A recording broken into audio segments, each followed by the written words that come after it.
l'une des épîtres de l'apôtre Pierre, la deuxième.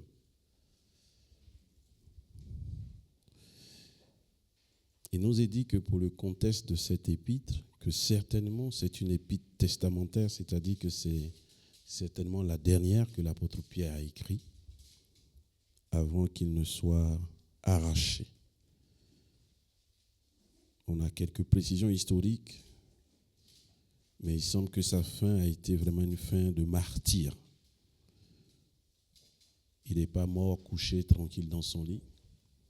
Il est mort persécuté, condamné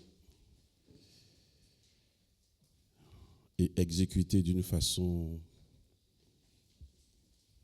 tragique. Mais Jésus lui avait plus ou moins dit cela, que sa fin allait être un peu difficile. Souvenez-vous, dans l'évangile de Jean, chapitre 21, il y a une discussion entre Jésus et les apôtres. Et Jésus dit à Pierre, voilà, tu vas vivre longtemps, mais tu vas être vers la fin particulièrement éprouvé. Et Pierre a dit, mais et Jean? Donc il dit, et l'autre, donc parlant de Jean.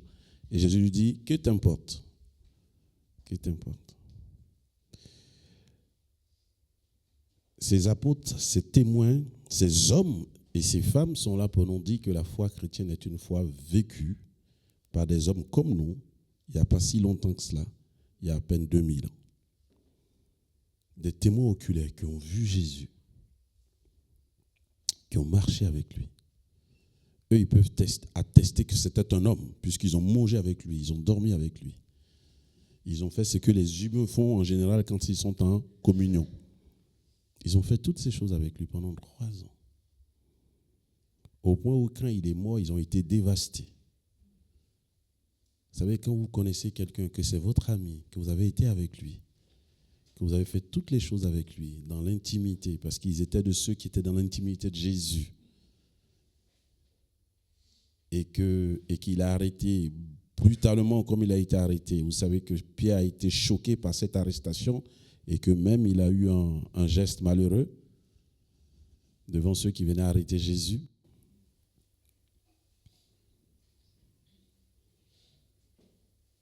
Et devant la violence de l'arrestation, ils ont tous fui, parce que c'est des hommes comme nous.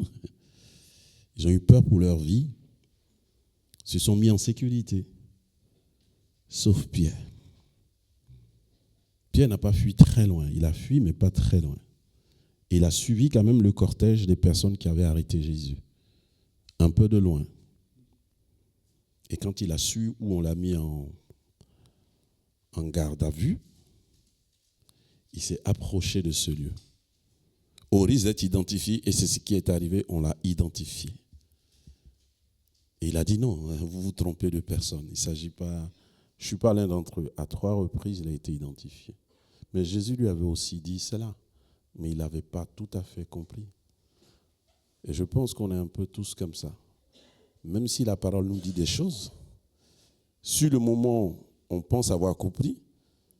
Et je pense que généralement, on comprend théoriquement ce que ça veut dire.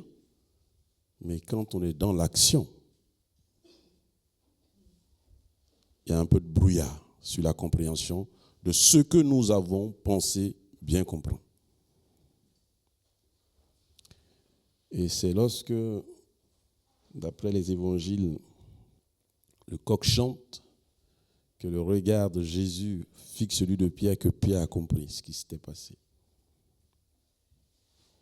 Et les spécialistes disent que si Jean le rapporte, c'est que certainement Pierre a allé, après cet événement de la nuit, il est allé chez Jean pour se confesser parce qu'il était vraiment malade. Il était malade de cet épisode. Et c'est Jean qui le rapporte. Vous savez que Pierre et Jean, ils étaient très liés. Au tombeau le matin, c'est Pierre et Jean qui courent pour aller au tombeau. C'est les deux. On a l'impression que le plus âgé et le plus petit, ils ont une relation particulière. Mais les spécialistes disent que certainement il est allé chez Jean pour lui dire ce qui s'était passé avec beaucoup de déchirures dans son cœur. Parce qu'il avait voulu être fidèle jusqu'au bout au Seigneur. Et là, il avait failli. Et à la fin, justement, de l'évangile de Jean, Jésus vient pour restaurer Pierre avec les 3 fois m'aimes-tu, m'aimes-tu, m'aimes-tu vraiment. Et Pierre est tout à fait restauré. Et comment on sait que Pierre est restauré? C'est les actes des apôtres qui nous disent comment il est restauré. Parce qu'on voit un Pierre debout. Debout dans l'évangile et qui n'a plus peur de la mort. Un Pierre qui dit, jugez en vous-même s'il est bon d'obéir à Dieu plus qu'aux hommes. Il est arrêté, il est mis en prison. Il dit que la gloire revienne à Dieu. Et en prison, ce Pierre, il chante, il loue les louanges de Dieu. Et on dit qu'en ce moment-là, la terre a tremblé et la prison s'est ouverte alors que l'église priait, n'est-ce pas? Même l'église a eu du mal à croire que Dieu avait fait ce miracle, puisque le texte dit quand Pierre est arrivé, qu'il a toqué, la jeune femme qui allait voir à la porte, elle a dit, c'est Pierre. Et les gens disent, il y a quelque chose qui ne va pas, Pierre, il est en prison. Mais en même temps, on priait pour lui. Et ça nous révèle aussi parfois, quand nous prions, est-ce que nous prions avec la conviction que Dieu est capable? Il est capable. Souvent on dit ça, mais c'est vrai qu'on est des humains à la fois, cette capacité de Dieu. Ce n'est pas qu'on doute, mais on dit, est-ce qu'il va le faire pour moi? Il est possible qu'il l'a fait pour d'autres. Et ils ont témoigné, mais moi, je ne sais pas si Dieu va le faire pour moi. Soit parce qu'on se croit impur, soit parce qu'on se croit trop insignifiant, soit parce que. Alors c'est ce Pierre qui écrit. Il écrit aussi comme l'apôtre. C'est eux qui nous témoignent de la vie de Jésus. Et une petite parenthèse de culture biblique, parce que dans une discussion avec notre sœur Tina, on a échangé, j'étais chez elle, je crois, je ne sais plus si c'était vendredi, oui c'est vendredi, on a échangé et puis ensuite on a prié, je crois qu'elle est en ligne un matin, elle est sur Zoom, donc elle m'entend bien. Les 4 évangiles, parmi les 4 évangélistes, donc il n'y en a que 2 qui sont apôtres. C'est Matthieu et Jean. Ni Marc ni Luc ne sont apôtres. Ils n'ont pas vu Jésus. Mais ils sont les secrétaires des apôtres. Marc rapporte, d'après ce qu'on sait, le témoignage de Pierre. Marc écrit sous l'autorité de l'apôtre Pierre. Et Luc écrit sous l'autorité de l'apôtre Paul. Dans les actes des apôtres, il a beaucoup marché avec Paul. Mais il a aussi recueilli des témoignages, des témoins oculaires. Donc, les spécialistes disent que certainement, lui aussi, il a été au bénéfice de l'apôtre Pierre. Puisque c'est lui qui raconte le livre des Actes, et il parle de Pierre, et il parle de Paul. Mais Luc n'est pas apôtre. Il est chrétien de la 2e génération. Mais leur autorité, leur onction leur vient du fait qu'ils sont sous l'autorité des apôtres. Donc si on vous dit, est-ce que Luc était à table avec les 12 à la Sainte Seine, quelle réponse donnerez-vous? Oui. Non, puisqu'il n'était pas apôtre, il n'était pas là. Il semble que c'est une question qui a été posée dans une émission, vous savez, des émissions du type Question pour un champion. Donc on a posé cette question, est-ce que l'évangéliste Luc était là pendant le repas de la Sainte Seine? Et ça, c'est Tina qui m'a donné cette info. Je ferme cette parenthèse de culture biblique, mais c'est lié à Pierre. Donc, voilà, maintenant vous savez. Vive dans l'attachement au Seigneur, car les temps sont mauvais. Et l'apôtre Pierre écrit cette 2e épître parce que les temps étaient mauvais pour les chrétiens. C'était un temps difficile au moment où il écrit la 2e épître. Lui-même, sa foi était stable, mais il sentait la persécution de plus en plus et il sentait que sa fin allait être difficile. Et donc, il a poussé par Dieu, il a écrit cette épître pour encourager, pour tenir en éveil, pour que les chrétiens soient mis en garde contre le relâchement, contre la baisse du zèle du chrétien. Et c'est ce que nous allons essayer de faire ce matin. Vivre dans l'attachement à Dieu car les temps sont mauvais. Vas-y, s'il te plaît. 2 Pierre, chapitre 1, à partir du verset 3. Simon Pierre, serviteur et apôtre de Jésus-Christ, salue ceux qui ont reçu le même privilège que nous, la foi. Ils la doivent à Jésus-Christ, notre Dieu et notre Sauveur, car il est juste. Que la grâce et la paix vous soient données en abondance par la connaissance de Dieu et de Jésus-Christ, notre Seigneur. Dans sa puissance, Dieu nous a donné tout ce qu'il faut pour vivre en lui, restant fidèle. En effet, il nous a fait connaître celui qui nous a appelés à participer à sa gloire et à sa bonté. Par cette gloire et cette puissance, Dieu nous a donné des promesses très grandes et précieuses. Alors, en recevant ce qu'il a promis, vous pourrez sortir de ce monde pourri par des désirs mauvais et que vous n'ayez pas à la nature divine. Pour cette raison même, faites tous vos efforts pour ajouter à votre foi la force morale. À la force morale, la connaissance. À la connaissance, la maîtrise de soi. À la maîtrise de soi, l'endurance dans l'épreuve. Ça s'appelle aussi la persévérance. À l'endurance, l'attachement à Dieu, qui est aussi défini comme la piété. Et à cet attachement, l'affection fraternelle. Et à l'affection fraternelle, l'amour. Verset 8. Car si vous possédez ces qualités, et si elles grandissent sans cesse en vous, elles vous rendront actifs et vous permettront de connaître toujours mieux notre Seigneur Jésus-Christ. Amen. Un testament spirituel. Nous devons relire cette épître-là, l'accueillir, la méditer comme un testament que l'un des apôtres, poussé par l'Esprit de Dieu, nous laisse. Le salut a pour but de nous rendre semblables à Christ. N'oubliez pas que c'est notre destination. Si nous ne savons pas ce que nous sommes en train de vivre en tant que chrétiens, c'est juste que nous devons devenir comme notre grand frère, notre frère aîné, comme Jésus-Christ.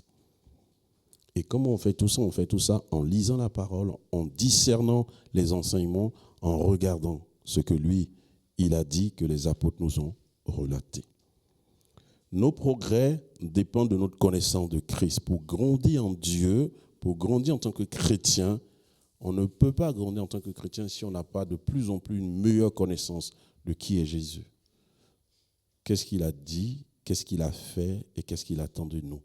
Notamment déjà dans les évangiles, mais les apôtres ont eu ce rôle de nous rendre l'enseignement de Jésus un peu plus contextuel.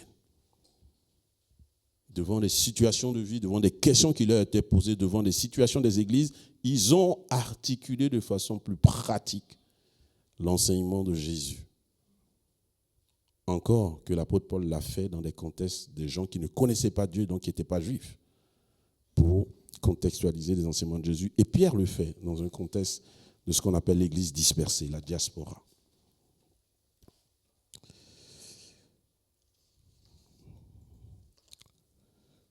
Que vous ayez part à la nature divine. Que vous ayez part à la nature divine. Quelle invitation.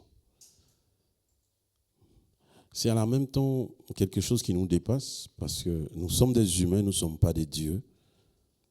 Même si dans une certaine culture, il y avait des demi-muges, demi-hommes, demi-dieux.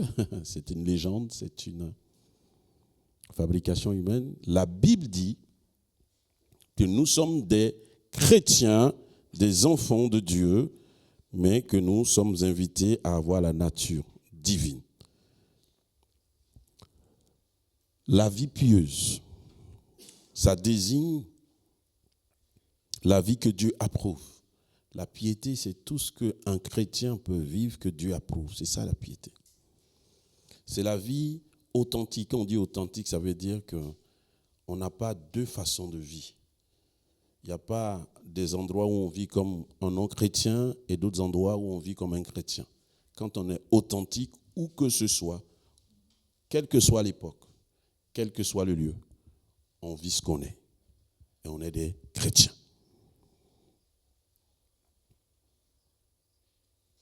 C'est cette attitude. Vous savez, la religion, C'est vrai qu'on dit souvent la chrétienté n'est pas une religion parce qu'il y a tellement de religions, donc on veut se démarquer. Mais la religion, c'est finalement tout ce que l'être humain est invité à faire pour communier avec le Dieu qu'il adore, pour vivre avec le Dieu qu'il adore. C'est vrai que malheureusement, le thème religieux a pris la connotation de rite et d'habitude, de tradition, qui, elles, sont devenues beaucoup stériles parce que beaucoup font ces traditions sans que ça ne change leur vie finalement. Et c'est pour cela qu'on rejette de plus en plus le mot religion parce que finalement, toutes ces traditions, toutes ces façons de faire, tous ces symboles, c'est comme ça qu'on a toujours fait, finalement, on voit que ça ne change pas beaucoup les gens. Mais quand on est changé, on doit aussi être dans une attitude de religion, c'est-à-dire une attitude qui montre que nous sommes des adorateurs de Dieu, que nous sommes des suiveurs de Dieu. Nous sommes de ceux qui aimons faire remarquer aux gens que Dieu est avec nous. C'est ça. C'est pour ça que dans certaines religions, ils ont une tenue spéciale pour faire remarquer qu'ils appartiennent à ce Dieu-là. Nous, notre tenue, d'après l'apôtre Pierre et l'apôtre Paul, ce n'est pas un vêtement. Il dit c'est votre caractère, c'est votre manière de vivre. Car vous êtes une lettre ouverte de Christ. De la façon dont vous vivez, les gens sauront qui est votre Dieu. Que vous n'ayez pas la nature divine, parce qu'ils sont participants de la nature divine. Nous sommes participants de la nature divine. Depuis le jour où Dieu t'a touché, il t'a communiqué ce qu'il est. Mais bien avant, puisque nous sommes créés en image de Dieu. Mais cette image a été corrompue par le péché et nous sommes malheureusement désormais déformés. Mais une fois que Dieu se révèle à nous et que nous ouvrons notre cœur à Dieu, à nouveau, il nous rétablit dans cette relation. Il réactive en nous le premier commencement. Et donc nous sommes participants de la nature de Dieu. Parce que désormais, ce que nous arrivons à vivre, ce que nous arrivons à faire, nous arrivons à le faire parce que Dieu est avec nous.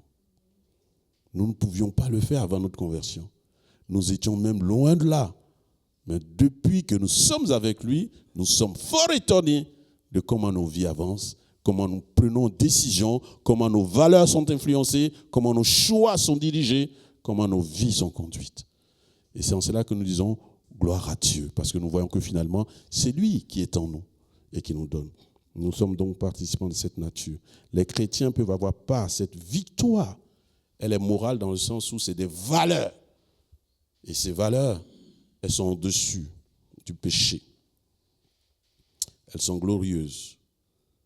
Nous avons besoin de le redire. C'est une promesse qui est un accomplissement. En Christ, les choses anciennes sont passées, toutes choses sont devenues nouvelles. Il nous a restaurés, nous a renouvelés. Notre foi, notre confiance, c'est celle-là aussi qui manifeste cette réalité, n'est-ce pas? Et l'épître qui précède les pierres, l'épître aux Hébreux dira, car la foi est une démonstration des choses. Non, c'est pas ça? On va lire alors. Comme ça, on est tous sûrs. Hébreux chapitre 11. Alléluia. Hébreux chapitre 11. Verset. Comme ça, les plus jeunes vont garder cette référence que les plus anciens connaissent très bien.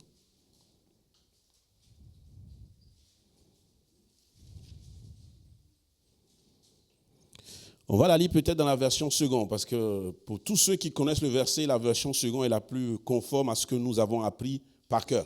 Parce que si je dis la semeur, on sera un peu dérouté. Si quelqu'un a la Bible seconde, s'il veut la lire avec nous. Hébreux chapitre 11, verset 1.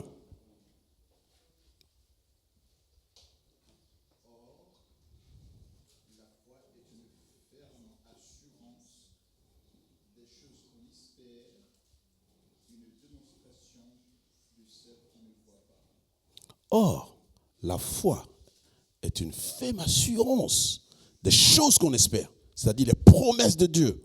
C'est ça ce qu'on espère. C'est que Dieu a promis dans sa parole, la foi croit que Dieu va l'accomplir. Est une démonstration de celle qu'on ne voit pas encore. C'est-à-dire que la foi, c'est le déjà pas encore. C'est déjà accompli, mais ce n'est pas tout que nous avons déjà devant les yeux, n'est-ce pas? Nous savons par exemple que le paradis existe. Jésus dit, je vais vous préparer une part quand il sera prêt. Mais on ne l'a pas encore vu. Mais c'est une démonstration de ce qu'on...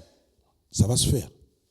Et quand Jésus a dit qu'il allait ressusciter, il est ressuscité. Il a démontré. Il a annoncé bien longtemps à l'avance pour que quand ça se réalise, il puisse voir la démonstration de cela. Mais c'était bien annoncé, bien longtemps avant lui, 7 siècles avant. Et c'est pour ça que Jésus a repris les textes de l'Ancien Testament pour dire, tout cela m'annonçait, parlait de moi. Il dit même dans les psaumes, David dont vous parlez, David a dit, à mon Seigneur, David parlait de moi déjà.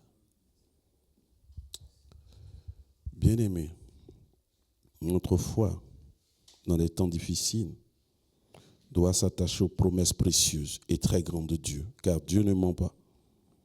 Ce que sa parole dit, sa main aussi l'accomplit. C'est un Dieu de vérité. Et notre foi doit s'y attacher. Que vous ayez part à la nature divine, c'est ça. C'est que nous ayons part au fait que ce Dieu est vrai, que ce qu'il a promis s'accomplira. Du reste, nous sommes les témoins qu'il a déjà accompli pas mal de choses. Nos vies sont des témoignages. Ne serait-ce que nos vies sont des témoignages. Et nous pouvons nous appuyer sur cela. Vas-y, s'il te plaît. Pour ne pas reculer, il faut avancer. Ça paraît une évidence, n'est-ce pas? Si on ne veut pas reculer, il faut avancer. On dit que c'est une lapalisse, c'est une vérité tellement plate qu'il n'y a pas besoin de la redire. Mais des fois, on est obligé de la dire, n'est-ce pas? L'apôtre Paul, au verset 5, verset 7, il dit, à cause de cela, même, à cause de cette nature divine, à cause du fait que Dieu s'est révélé à vous, qu'il vous a touché, qu'il nous a touché, que son esprit a fait son action de régénération en nous, à cause de cela même, cette foi en Jésus-Christ, nous devons faire maintenant quoi? Il y a un petit travail quand même qui nous est recommandé. Parce que Dieu, il collabore avec nous. Il a fait sa part, mais on a notre part à faire. Et cette part, elle est facile quand les temps sont beaux, quand les temps sont bien, quand les temps sont légers, quand les temps sont agréables, quand les temps sont joyeux. Cette part, elle vient naturellement. Mais là où elle est difficile, c'est quand les temps sont mauvais. Que les épreuves sont là. Or, l'apôtre Pierre s'adresse à un moment où l'Église ou les chrétiens de la diaspora sont dans des temps difficiles. À cause de cela même. À cause de cela même, faites tous vos efforts. À cause de cela même, faites tous vos efforts. N'est-ce pas?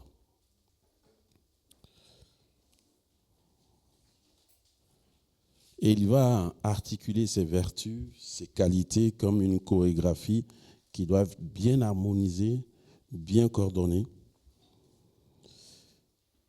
On est souvent stupéfait de voir que les gens ils prennent du temps de répéter une chorégraphie. Quand ils sont devant nous, c'est comme si c'était tellement facile, finalement.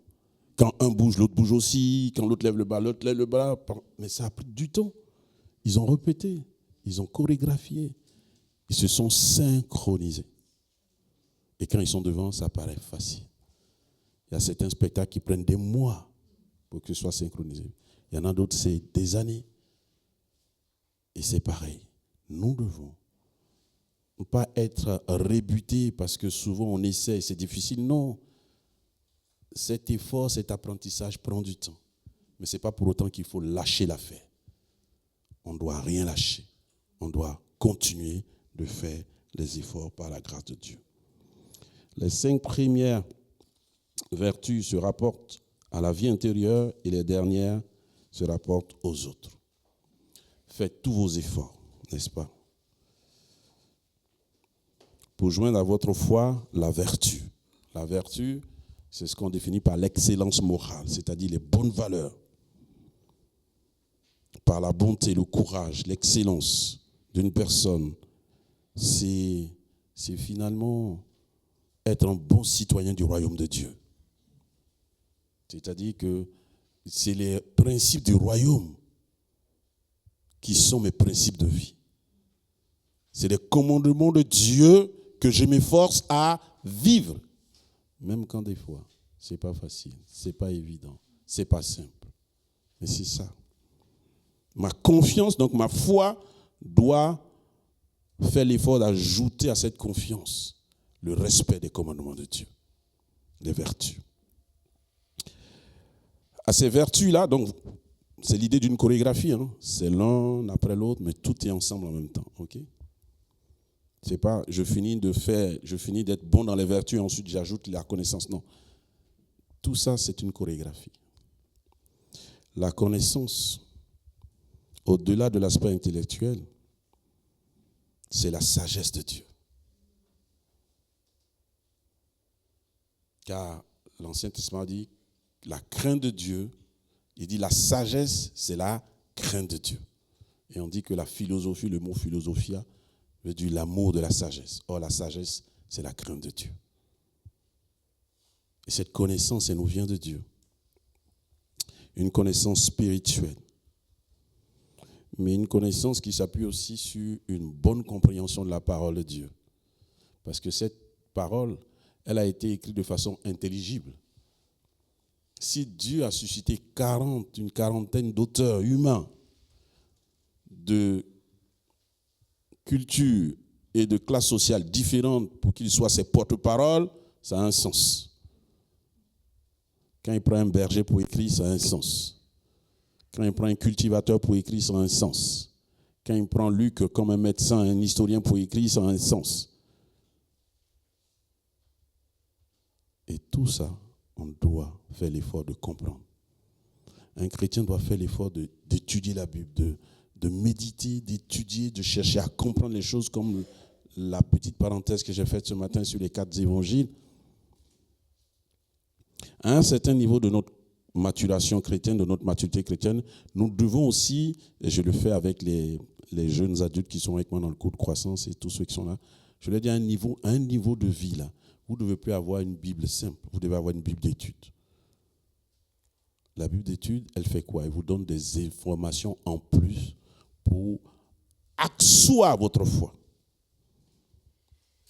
Elle vous donne des éléments pour montrer que cette Bible-là, elle est ancrée dans l'histoire humaine et elle est vraie. Que ce soit scientifiquement, que ce soit historiquement, que ce soit archéologiquement, que ce soit psychologiquement, elle est vraie.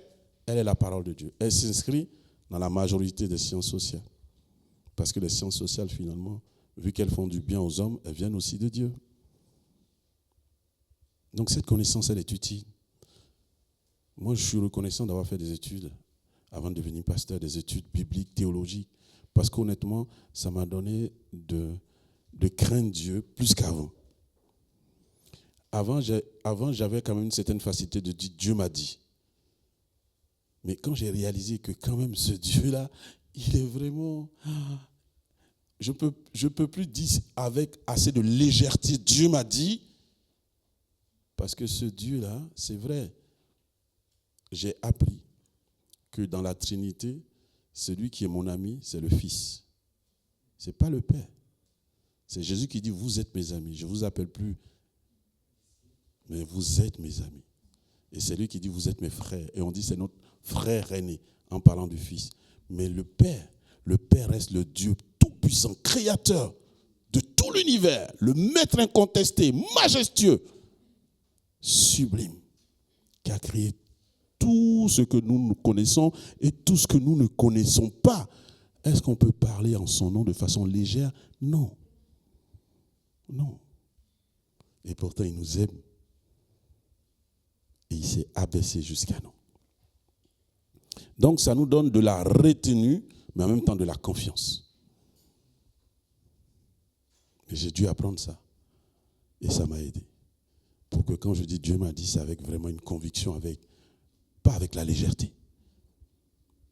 Parce que je parle de la part du Maître des temps et des circonstances. Le Dieu créateur, le Dieu tout-puissant. Et le mot éternel des armées n'est pas un thème guerrier, ce n'est pas un thème militaire. C'est un thème astrologique. Ça veut dire les armées ici, dans le sens hébraïque, en tout cas les spécialistes enseignement dit, c'est les armées, les étoiles dans le ciel. C'est comme ça que les Juifs appelaient toutes les constellations qu'ils voyaient dans l'univers. Les constellations, c'est tout ce qu'on voit la nuit, qui sont dans le ciel. Parfois, c'est des astres, parfois, c'est apparemment les scientifiques ont découvert, avec une nouvelle lunette, on découvre encore d'autres choses. Et c'est ça qu'on appelle, c'est-à-dire que c'est celui qui domine tout ce qui est créé, que nous connaissons et que nous ne connaissons pas encore. Il s'appelle l'Éternel des armées. Le Dieu créateur. C'est de cette connaissance qu'il s'agit. Nous devons être pétris, enrichis. Et ça assoit notre foi, ça solidifie notre foi. Ça fait que notre foi va avoir des racines plus profondes pour aller puiser. Et nous permet de tenir dans l'épreuve. Ajouter à cette connaissance la maîtrise de soi. C'est déjà un rappel de l'apôtre Pierre, mais l'apôtre Paul l'avait aussi dit. Dans le fruit de l'esprit, il y a la maîtrise de soi. On a 2 confirmations par 2 apôtres que la maîtrise de soi n'est pas une option pour le chrétien. Ça doit faire partie de sa qualité de vie. Visant la résistance à toutes sortes de convoitises. C'est cette maîtrise qui nous donne de résister aux tentations. C'est cette maîtrise qui nous donne de résister aux pulsions. C'est cette maîtrise qui nous donne de résister aux provocations. C'est cette maîtrise qui nous donne de résister aux insinuations. Nous en avons besoin. La patience, toujours dans cette chorégraphie, c'est la fidélité, la fermeté, la ténacité dans les circonstances difficiles. Les apôtres et les pères de l'Église, c'est les premiers disciples des apôtres. Il y a un qu'on appelait Justin Martyr. Quand vous lisez sa biographie, vous êtes tout simplement effrayés parce que c'est des gens qui ont subi des choses. Les persécutions au temps du 1er siècle, c'était des choses terrifiantes, les amis. On dit qu'on a fait des chrétiens des torches vivantes dans la ville de Rome. Ça veut dire quoi? Ça veut dire qu'à un moment donné, les autorités qui persécutaient les chrétiens avaient fait des chrétiens, en fait, des non-humains. Et on disait, soit vous parjurez ce Jésus, parce que nous, on dit Jésus est Seigneur avec assez de légèreté, mais à cette époque, il n'y avait qu'un seul qui était Seigneur. C'est Jules César. Et il y avait un culte à Jules César. Et on dit Jules César, Seigneur. Donc, personne n'avait le droit de porter le titre Seigneur que Jules César. Or, les chrétiens, facilement, ils disaient, Jésus est Seigneur. Ça voulait dire, clairement, que Jules César n'était pas Seigneur. Et on leur demandait, mais qui est votre Seigneur? Ils disaient, c'est Jésus qui est notre Seigneur. On dit, Jules César, alors il dit, nous n'en savons rien. Mais nous, notre Seigneur, il s'appelle Jésus le Christ. C'est pour cela qu'ils étaient persécutés. Et donc, on les enduisait d'un liquide inflammable. On les embrochait sur des pieux et on les enflammait. Et on dit avec ironie que ces poteaux, comme les poteaux électriques aujourd'hui dans nos villes, éclairaient la ville. Mais ils n'ont pas renoncé à leur foi.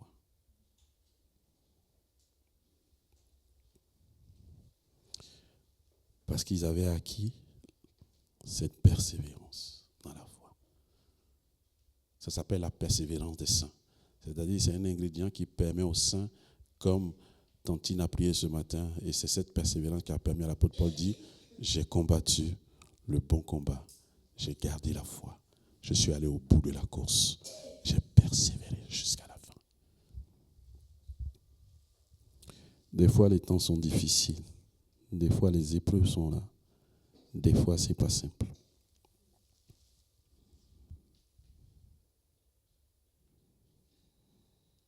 Des fois, c'est compliqué d'être chrétien. Parce qu'il y a des choix qui sont simples. Des fois, il y a des regrets aussi, parce qu'on dit, si je n'avais pas été chrétien, peut-être que j'étais mieux aujourd'hui. C'est des pensées qui nous titillent. Mais il ne faut pas succomber à ça. Il ne faut pas succomber à ça. Ça s'appelle des flèches enflammées de l'ennemi. C'est des flèches enflammées, c'est-à-dire que c'est des pensées que vous peut-être activez, mais ce n'est pas vous qui les cultivez. L'ennemi, il va vous aider à cultiver ça. Et ça va vous déstabiliser. Ça va déstabiliser votre foi. Vous savez, quand quelque chose est déstabilisé, le risque, c'est que ça fasse tout écrouler. Ce pilier qui est là, sur lequel est placé ce vidéoprojecteur, si vous le déstabilisez, le risque, c'est que tout l'immeuble va être fragilisé. Parce que c'est un poteau porteur.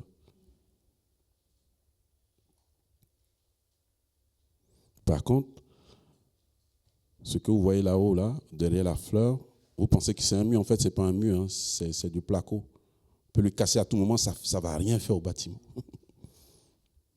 Ça n'a aucun impact. Mais ça, là, ce pilier-là, si vous le déstabilisez, c'est sûr que ce bâtiment, il va se fissurer. Et l'ennemi, il sait trop bien ça. Donc, il cherche nos piliers. Et si on lui donne l'occasion, il cherche à les déstabiliser. La Bible dit qu'il est descendu comme un pour égorger et tuer. Et il rôde comme un lion rugissant, cherchant qui dévorer. Son but, c'est de tuer la foi, d'embrouiller la foi, d'empoisonner la foi, de semer le doute. Et nous avons besoin en ce moment-là de la piété. La piété, c'est d'accomplir non seulement nos devoirs religieux, mais c'est cette conduite appropriée, tout ce que nous mettons en place pour chercher à rester en contact, en connexion avec le Seigneur. Et enfin, les deux dernières, l'amitié fraternelle et l'amour. Est-ce qu'il y a encore besoin de parler de cela? Oui, quand même un peu. Que Dieu nous aide. Nous devons continuer à faire des efforts pour que l'Église de Dieu soit une Église où la communion fraternelle est vivante et non pas la division. Nous devons continuer à nous battre pour que l'Église batte dans le bon sens du terme, pour que l'Église soit le lieu où les gens viennent s'aimer et non pas se palabrer. Nous devons continuer à faire des efforts pour que l'Église soit le lieu où les gens viennent fraterniser et non pas s'opposer. Nous devons faire l'effort que l'Église soit le lieu où les gens viennent se compléter dans leur service et non pas rentrer en compétition. Nous devons faire l'effort que l'Église reste le lieu où le plus faible est soutenu par le plus fort, où le plus fort veille pour ne pas tomber. Et non pas où le plus fort domine tout le monde, c'est lui qui a raison, c'est lui qui sait tout, c'est lui qui sait faire tout, et les autres n'ont rien à dire. Non. Car chacun de nous a reçu l'Esprit de Dieu, et chacun de nous a reçu un don utile à l'œuvre de Dieu. Et aucun de nous n'est indispensable. Quel que soit le nombre de dons que tu as, quelle que soit la qualité que tu as, tu n'es pas indispensable. Or, sans les uns et les autres, l'Église ne peut pas avancer.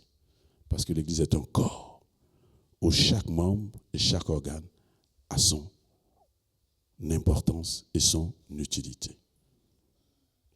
Et l'apôtre Paul le dit dans l'Épître aux Romains, si mon orteil a mal, est-ce que ma tête va dire, ça ne m'intéresse pas? Ce n'est pas possible. Puisque la douleur de mon orteil va monter à ma tête. Et tout mon corps va sentir cette douleur alors que c'est l'orteil qui a le problème.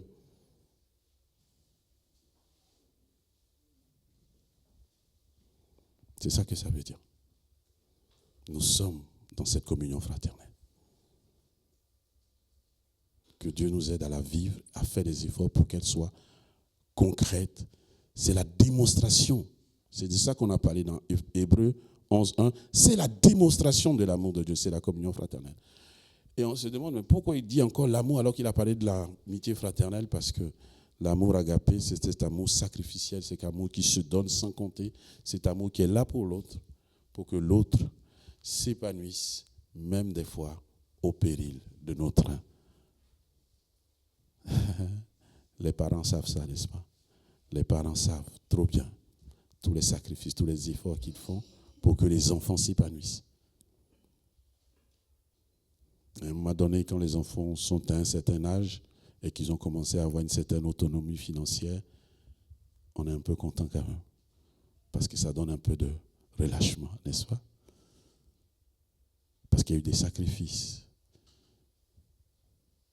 Parce qu'il y a eu des choix, n'est-ce pas, qu'on a dû faire. Des fois, on s'est privé de certaines choses qu'on aurait bien voulu avoir pour pouvoir donner un plus aux enfants. Mais on l'a fait avec amour, sans regret, même si c'est un sacrifice.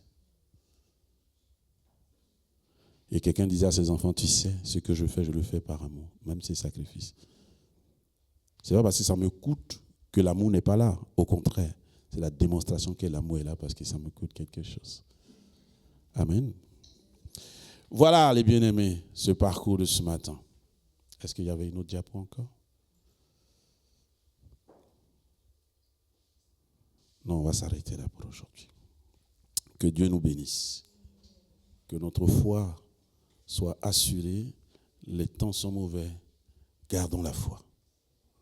Gardons la foi. Gardons la foi. Marchons comme des enfants de Dieu. Marchons comme ceux qui ont reçu ce flambeau pour qu'il reste allumé. C'est à nous de laisser le flambeau allumé. L'occasion est trop belle. La flamme olympique se promène depuis jusqu'au 21 juin. Elle va passer même ici à Créteil. Elle a traversé les bateaux, avions, humains, de main en main, pour un événement qui va avoir lieu là, et puis après c'est fini. Nous on parle de l'éternité. Nous on parle de l'éternité. Il y a un flambeau qui doit être tenu haut, allumé, et c'est nous qui devons le tenir haut. Parce que nous devons aussi le passer. Si Jésus ne vient pas bientôt à la génération après, il faut qu'on se rassure que c'est la même flamme. C'est pour ça que c'est tellement compliqué cette flamme. Il faut que ce soit la même flamme qui est quittée depuis Athènes, qu'on se rassure que c'est jamais éteinte. Bref, je vous en passe les meilleurs et les détails. Et nous devons repasser ce flambeau en nous rassurant que c'est le même que nous avons reçu de nos aînés, qui a traversé nos vies, qui a transformé nos vies et qui est encore capable, alléluia, de faire de même dans la génération d'après. Que Dieu nous bénisse.